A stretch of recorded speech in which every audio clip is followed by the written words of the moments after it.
Assalamualaikum warahmatullahi wabarakatuh.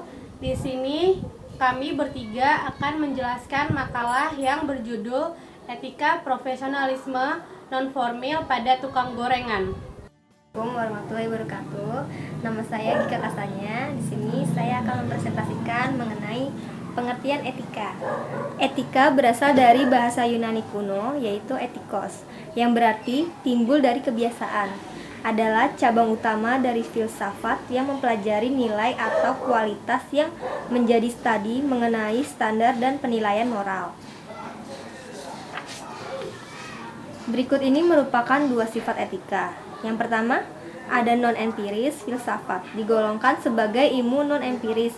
Ilmu empiris adalah ilmu yang didasarkan pada fakta atau yang konkret. Namun, filsafat tidaklah demikian. Filsafat berusaha mempelajari yang konkret dengan seolah-olah menanyakan apa di balik gejala-gejala konkret. Yang kedua, praktis cabang-cabang filsafat berbicara mengenai sesuatu yang ada. Misalnya, filsafat hukum mempelajari apa itu hukum. Akan tetapi, etika tidak terbatas pada itu, melainkan bertanya tentang apa yang harus dilakukan. Dengan demikian, etika sebagai cabang filsafat bersifat praktis karena langsung berhubungan dengan apa yang boleh dan tidak boleh dilakukan manusia. Profesi adalah suatu pekerjaan yang melaksanakan tugasnya memerlukan atau menuntut keahlian, menggunakan teknik-teknik ilmiah, serta dedikasi yang tinggi. Ciri-ciri profesi. Yang pertama, keterampilan yang berdasar pada pengetahuan teoretis. Seorang profesional harus memiliki pengetahuan teoretis dan keterampilan mengenai bidang teknik yang ditekuni dan bisa diterapkan dalam pelaksanaannya atau prakteknya dalam kehidupan sehari-hari. Yang kedua, asosiasi profesional merupakan suatu badan organisasi yang biasanya diorganisasikan oleh anggota profesi yang bertujuan untuk meningkatkan status para anggotanya. Yang ketiga, pendidikan yang ekstensi. Profesi yang prestisius biasanya memerlukan pendidikan yang lama dalam jenjang pendidikan tinggi. Yang keempat, ujian kompetisi. Sebelum memasuki organisasi profesional, biasanya ada persyaratan untuk lulus dari suatu tes yang menguji terutama pengetahuan teoretis. Yang kelima, pelatihan institusional. Selain ujian, juga biasanya dipersyaratkan untuk mengikuti pelatihan institusional, di mana calon profesional mendapatkan pengalaman praktis sebelum menjadi anggota penuh organisasi. Yang keenam, lisensi. Profesi menetapkan syarat pendaftaran dan proses sertifikasi sehingga hanya mereka yang memiliki lisensi bisa dianggap bisa dipercaya. Yang ketujuh, otonomi kerja. Profesional cenderung mengendalikan kerja dan pengetahuan teoretis mereka agar terhindar adanya intervensi dari luar. Yang terakhir, kode etik. Organisasi profesi biasanya memiliki kode etik bagi para anggotanya dan prosedur pendisiplinan bagi mereka yang melanggar aturan. Assalamualaikum warahmatullahi wabarakatuh. Saya Mentari Indah Permatasari. Saya akan melanjutkan penjelasan dari etika profesionalisme non-formil pada tukang gorengan. Pengertian etika profesi. Etika profesi menurut Kaiser adalah sikap hidup berupa keadilan untuk memberikan pelayanan profesional terhadap masyarakat dengan penuh ketertiban dan keahlian sebagai pelayanan dalam rangka melaksanakan tugas berupa kewajiban terhadap masyarakat. Kode etik profesi adalah sistem norma, nilai, dan aturan profesional tertulis yang secara tegas menyatakan apa yang benar dan baik dan apa yang tidak benar dan tidak baik bagi profesionalisme. Lalu, 3 fungsi dari kode etik profesionalisme itu ada kode etik profesional profesi memberikan pedoman bagi setiap anggota profesi tentang prinsip profesionalitas yang digariskan. Kode etik profesi merupakan sasaran kontrol sosial bagi masyarakat atas profesi yang bersangkutan. Yang terakhir dari fungsi kode etik profesi adalah kode etik profesi memecah campur tangan pihak di luar organisasi profesi tentang hubungan etika dalam keanggotaan profesi. Berikutnya adalah pengertian pedagang kaki lima. Istilah kaki lima berasal dari masa penjajahan kolonial Belanda.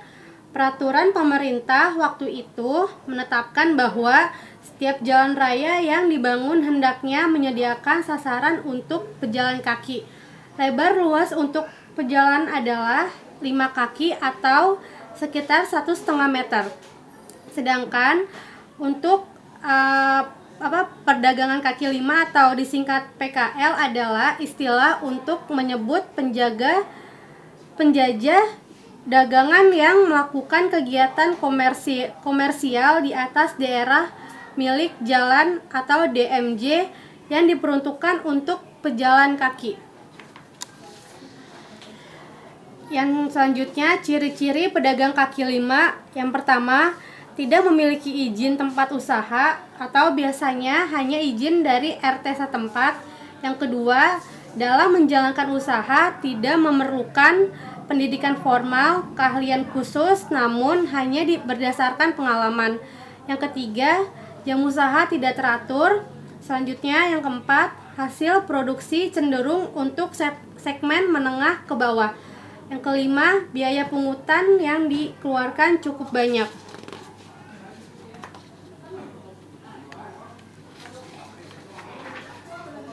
Lalu contoh sektor usaha informal, yang pertama itu ada pedagang kaki lima. Pengertian pedagang kaki lima yaitu pedagang yang menjajakan barang dagangannya di tempat-tempat yang strategis seperti di pinggir jalan, di perempatan jalan, di bawah pohon yang rindang, dan lain-lain.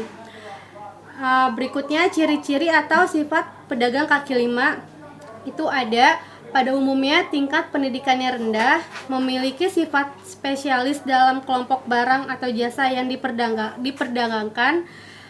Barang yang diperdagangkan berasal dari produsen kecil atau hasil produksi sendiri. Pada umumnya modal usahanya kecil, berpendapatan rendah, serta kurang mampu menumpuk dan mengembangkan modal. Yang terakhir, hubungan pedagang kaki lima dengan pembeli bersifat komersial. Penjelasan yang terakhir adalah, adapun peranan pedagang kaki lima dalam perekonomian adalah dapat menyebarluaskan hasil produksi tertentu, mempersempat proses kegiatan produksi karena barang yang dijual cukup laku dengan cepat laku, membantu masyarakat ekonomi lemah dalam pemenuhan kebutuhan dengan harga yang relatif murah, mengurangi pengangguran. Kelemahan pedagang kaki lima adalah menimbulkan keruwetan dan kesimpangperautan lalu lintas, mengurangi keindahan dan kebersihan kota atau wilayah, mendorong meningkatnya urbanisasi, mengurangi hasil penjualan pedagang toko. Assalamualaikum warahmatullahi wabarakatuh. Nama saya Sarjina Nikamas. Saya akan menjelaskan mengenai ciri sektor usaha informal. Yang kedua adalah pedagang keliling. Pedagang yang menjual barang dagangannya secara keliling, keluar masuk kampung dengan jalan kaki atau naik sepeda atau sepeda motor. Peranan pedagang keliling antara lain: pertama, menyebar barang dan jasa hasil produksi tertentu. Kedua, mendapatkan hasil produksi barang tertentu kepada masyarakat. Ketiga, membuka lapangan kerja dan mengurangi pengangguran. Ketiga adalah pedagang asongan.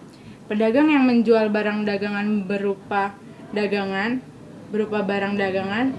barang-barang yang ringan dan mudah dibawa seperti air mineral, koran, rokok, permen, tisu, dan lain-lain. Ciri-ciri sektor usaha informal. Pertama, modal usahanya relatif kecil. Kedua, peralatan yang digunakan sederhana. Ketiga, tidak memerlukan izin dari pemerintah. Keempat, ruang lingkup usahanya kecil. Kelima, umumnya hanya dilakukan oleh anggota keluarga. Keenam, dalam pengelolaan tidak memerlukan pendidikan atau keahlian khusus, namun hanya berdasarkan pengalaman. Dampak positif dan negatif pedagang kaki lima. Dampak positifnya adalah dampak positif terlihat dari segi sosial ekonomi karena keberadaan PKL menguntungkan bagi pertumbuhan ekonomi kota karena sektor informal memiliki karakteristik efisien dan ekonomis. Hal ini dikarenakan usaha-usaha sektor informal bersifat subsistem dan modal yang digunakan kebanyakan berasal dari usaha sendiri. Modal ini sama sekali tidak menghabiskan sumber daya ekonomi yang besar. Dampak negatifnya adalah pertama, dampak negatif dari hadirnya pedagang kaki lima yaitu PKL mengambil ruang di mana-mana, tidak hanya ruang kosong atau terabaikan tetapi juga pada ruang yang jelas peruntungannya secara formal. Kedua, keberadaan PKL tidak terkendali mengakibatkan pejalan kaki berdesak-desakan sehingga dapat timbul tindak kriminal. Contohnya pencopetan, mengganggu kegiatan ekonomi pedagang formal karena lokasinya yang cenderung memotong jalur pengunjung seperti pinggir jalan dan depan toko, dan sebagian dari barang yang mereka jual tersebut mudah mengalami penurunan mutu yang berhubungan dengan kepuasan konsumen. Kesimpulan, pedagang kaki lima atau PKL dikategorikan sebagai sektor non-formil atau informal perkotaan yang belum terwadahi dalam rencana kota yang resmi. Sehingga tidaklah mengherankan apabila para PKL di kota manapun selalu menjadi sasaran utama pemerintah kota untuk ditertibkan. Padahal bila ditinjau lebih jauh, PKL mempunyai kekuatan atau potensi yang besar dalam penggerak roda perekonomian kota, sehingga janganlah dipandang sebelah mata bahwa PKL adalah biang kesemrautan kota dan harus dilenyapkan dari lingkungan kota. Dan perlu dicermati pula bahwa kemacetan tersebut tidak semata-mata karena adanya PKL. Terima kasih dan wassalamualaikum warahmatullahi wabarakatuh. Sekian penjelasan mengenai etika profesionalisme non-formil pada tukang gorengan dari kelompok kami. Selebihnya mohon dimaafkan apabila kelompok kami ada salah-salah. Semoga ilmu yang didapat bermanfaat. Wassalamualaikum warahmatullahi wabarakatuh.